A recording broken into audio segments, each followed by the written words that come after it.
Assalamualaikum warahmatullahi wabarakatuh. Perkenalkan, nama saya Fania Zahra Ramadhani dengan NIM akhir 005. Assalamualaikum warahmatullahi wabarakatuh. Perkenalkan, nama saya Samuel Christopher Tarigan dengan NIM 2410611133 dari kelompok 7. Perkenalkan, nama saya Dinda Salsasabila dengan NIM 2410611337. Assalamualaikum warahmatullahi wabarakatuh. Perkenalkan, nama saya Muhammad Rasuli Ramadan dengan NIM akhir 146. Pada video ini, saya akan menjelaskan hasil observasi kami di Pengadilan Negeri Depok. Melalui video ini, saya harap teman-teman bisa melihat bagaimana teori yang kita pelajari di kelas benar-benar diterapkan dalam praktik peradilan. Dalam video ini, fokus pembahasan saya adalah mengenai alur penyelesaian perkara pidana dan konsep-konsep dasar dalam hukum acara pidana. Hukum acara pidana merupakan cabang hukum yang mengatur prosedur dan tata cara penegakan hukum pidana agar proses penanganan perkara itu berjalan dengan adil dan transparan. Landasan yuridis dari hukum acara pidana di Indonesia secara utama diatur dalam Kitab Undang-Undang Hukum Acara Pidana atau yang biasa kita sebut dengan KUHAP. Dalam hukum acara pidana, penyelesaian perkara itu punya alur yang cukup panjang dan terstruktur. Semuanya dimulai dari tahap penyelidikan, yaitu ketika polisi mencari informasi awal apakah ada dugaan tindak pidana. Kalau ditemukan bukti permulaan, proses ini naik ke penyidikan, yaitu pengumpulan bukti yang lebih lengkap untuk menentukan siapa tersangkanya. Setelah berkas penyidikan selesai, polisi menyerahkan berkas itu ke jaksa untuk diteliti. Kalau sudah lengkap atau yang biasa disebut dengan P21, barulah tersangka dan barang buktinya diserahkan kepada jaksa untuk dipersiapkan ke tahap penuntutan. Nah, setelah itu perkara dilimpahkan ke pengadilan dan masuk ke tahapan persidangan. Disinilah hakim, jaksa, dan penasihat hukum itu berperan. Jadi ada proses pemeriksaan saksi, pemeriksaan bukti, pembacaan tuntutan, dan pembelaan atau pledoi sampai dengan akhirnya hakim menjatuhkan putusan apakah terdakwa terbukti bersalah atau tidak.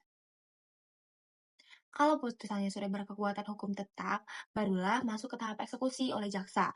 Jadi, seluruh alur ini dibuat untuk memastikan bahwa setiap proses penegakan hukum itu berjalan dengan adil dan sesuai dengan prosedurnya. Pada kesempatan kali ini, saya akan membuat video tentang hukum acara pidana berdasarkan laporan observasi yang telah dibuat. Pernah nggak sih kita terbayangkan bagaimana kasus pidana berjalan dari awal sampai akhir, bagaimana dengan dasar hukumnya, dan bagaimana dengan aparat penegak hukumnya? Langsung saja kita bahas dengan hubungan dengan studi kasus nyata, yaitu perkara Rendy Kurniawan nomor 470 PIT B 2025 PN Depok. Semua proses di Indonesia punya satu fondasi utama, yaitu KUHAP, Kitab Undang-Undang Hukum Acara Pidana. Di sinilah diatur langkah demi langkah mulai dari penyelidikan, penyidikan, penuntutan, sampai persidangan dan akhir putusan. Bayangin KUHAP menjadi sebagai Google Maps-nya aparat penegak hukum. Tanpa KUHAP, proses pidana bisa jalan semaunya dan itu yang menjadi bahaya. KUHAP memastikan dua hal penting. Yang pertama, prosedur harus dijalankan secara sah dan tidak menyimpang. Hak-hak tersangka maupun terdakwa tetap terlindungi sekalipun dia sedang diperiksa. Selain KUHAP, ada juga aturan pendukung seperti Undang-Undang Kekuasaan Kehakiman dan berbagai regulasi lain yang memperkuat bagaimana pengadilan harus bekerja, independen, objektif, dan adil. Nah, untuk kasus Rendy Kurniawan, pasal yang ditarik adalah pasal 372 KUHP tentang penggelapan. Pasal ini punya rumusan jelas siapa yang menguasai barang milik orang lain secara melawan hukum untuk diri sendiri, maka ia bisa dijerat pidana. Jadi landasan hukumnya lengkap. Dari prosedur lewat KUHAP sampai norma pidananya lewat KUHP, proses ini dirancang untuk memastikan tidak ada kesewenang-wenangan. Lalu kita masuk dalam studi kasus dalam perkara Rendy Kurniawan. Rendy didakwa melakukan tindak pidana penggelapan berdasarkan pasal 372 KUHP. Kasus ini berawal dari dugaan penggelapan 2 unit mobil yang diambil tanpa izin dan digunakan secara melawan hukum. Dalam persidangan, kejaksaan mengerahkan tim jaksa penuntut umum yang terdiri dari 5 orang, yaitu pertama Tiara Robena Panjitan, 2 Teddy Setiawan, 3 Agusman, 4 Solihin, yang kelima Gaby Diastia Putri. Mereka bekerja bareng menyusun tuntutan yang solid berdasarkan bukti persidangan. Seluruh rangkaian pemeriksaan dilakukan oleh jaksa penuntut umum. Akhirnya jaksa penuntut umum menuntut Rendy dengan pidana penjara 3 tahun 6 bulan atau 3,6 tahun. Lalu kita beralih kepada peran hakim, penjaga keadilan. Majelis hakim yang memimpin perkara ini terdiri dari 3 orang. Yang pertama Sondra Mukti Lambang, 2 Linuhwi Mary, 3 Haryana Katarina Melati Siagian. Tugas mereka memastikan seluruh bukti, fakta, dan argumen dari kedua belah pihak diuji secara objektif dan profesional. Hakim-hakim inilah yang akhirnya menentukan apakah tuntutan tersebut layak dikabulkan, dikurangi, atau bahkan tidak diterima. Sidang pembacaan tuntutan menjadi momen penting karena dari sini sidang lanjut ke tahap pembelaan atau pledoi dan pemeriksaan bukti lanjutan. Ini adalah titik krusial dalam proses peradilan pidana. Jadi, Dari landasan hukum yang kuat seperti KUHP sampai praktik nyata di pengadilan dalam kasus Rendy Kurniawan, kita bisa lihat bagaimana sistem peradilan pidana bekerja, terstruktur, prosedural, dan tetap menjaga hak setiap pihak.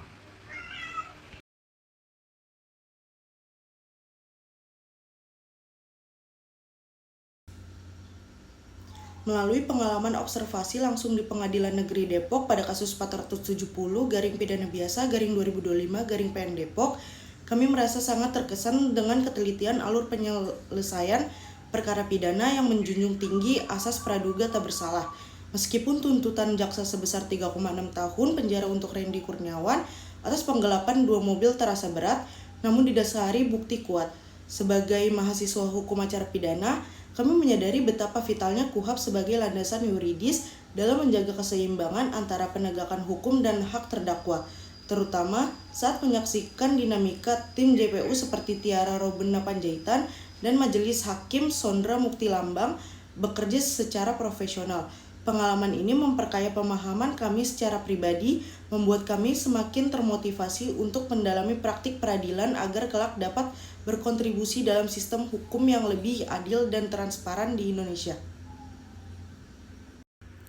Tujuan dan manfaat kegiatan kunjungan lapangan ke Pengadilan Negeri Depok ini memiliki tujuan mendasar meningkatkan pemahaman mahasiswa terhadap praktik hukum acara pidana yang nyata dan kompleks.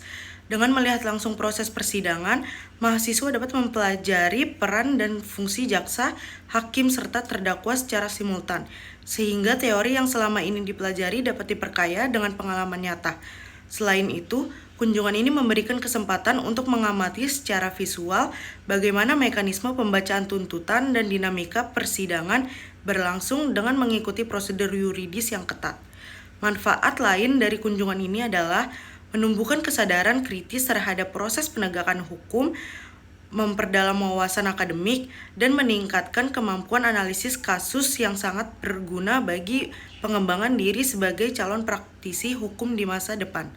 Secara keseluruhan, pengalaman lapangan ini bertujuan menciptakan sinergi antara teori dan praktik sehingga melahirkan pemahaman komprehensif mengenai hukum acara pidana di Indonesia.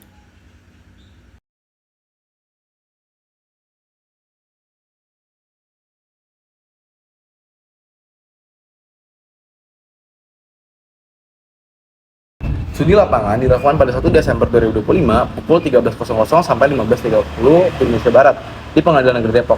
Kami mengamati sidang perkara 470 pidana biasa garing 2025 garis PN Depok di ruang sidang utama. Kegiatan dimulai dengan registrasi PTSP, lalu pengamatan pembacaan tuntutan jaksa penuntut umum, lanjutkan pencatatan lapangan dan diskusi kelompok. Panitia pengadilan juga menyediakan tempat duduk khusus untuk observasi agar tidak mengganggu jalannya sidang. Kegiatan ini relevan dengan materi kerja tentang tahap penuntutan pasal 137 sampai 143 KUHP. Selanjutnya saya akan masuk ke kronologi kasus dan pasal yang diterapkan. Kasus bermula dari laporan penggelapan 2 mobil pada Agustus 2025. Proses berjalan dari penyelidikan 20 hari, kemudian penyidikan dengan penahanan 20 plus 40 hari, hingga berkas dinyatakan lengkap pasal 138 KUHP oleh Kejaksaan Depok. Sidang perdana digelar 25 Oktober 2025 dan tahap tuntutan berlangsung di 1 Desember 2025 sesuai dengan yang kami amati. Terdakwa dijerat pasal 372 KUHP tentang penggelapan dengan 2 mobil sebagai aggravating circumstance. JPU menuntut 3 tahun 6 bulan mempertimbangkan nilai kerugian dan rekam jejak terdakwa. Penerapan pasal ini selaras dengan aturan pembuktian minimal 2 alat bukti sah pasal 183 KUHP, yaitu keterangan saksi, korban, dan barang bukti kendaraan. Selanjutnya saya akan masuk ke proses peradilan yang diamati. Tahap yang diamati adalah pembacaan tuntutan pasal 182 KUHP oleh jaksa penuntut umum Tiara Robena Panjaitan. Setelah itu, Hakim Sondra Mukti Lambang memastikan terdakwa memahami hak pembelaan pasal 54 KUHP dalam tuntutannya. Jaksa penuntut umum memaparkan kronologi penggelapan, kerugian material, serta dasar penuntutan. Agenda selanjutnya adalah pledoi, replik duplik, hingga putusan atau vonis dalam waktu 7 hari kerja. Proses ini menunjukkan fungsi hakim sebagai impartial judge pasal 156 KUHP dan penerapan asas due process of law dalam sistem peradilan pidana. Selanjutnya saya akan masuk ke pengalaman yang didapatkan. Kami memperoleh pemahaman langsung mengenai dinamika persidangan pidana, termasuk interaksi antara tim jaksa penuntut umum dan majelis hakim. Pengamatan ini memperkuat pemahaman kami tentang asas legalitas, nebis in idem, fungsi jaksa sebagai dominus litis, serta penerapan praduga tak bersalah terhadap terdakwa. Pengalaman ini membantu menghubungkan teori kuliah dengan praktik nyata di Pengadilan Negeri Depok. Lanjutnya saya akan masuk ke tantangan yang dihadapi. Beberapa tantangan yang muncul selama observasi adalah waktu yang terbatas sehingga hanya dapat mengikuti sesi pembacaan tuntutan, ruang sidang yang penuh menyulitkan pencatatan detail, serta kebisingan mengganggu pemahaman dialog antara hakim dan jaksa. Selain itu juga banyaknya tahanan yang menunggu di ruang sidang membuat suasana observasi jadi kurang nyaman.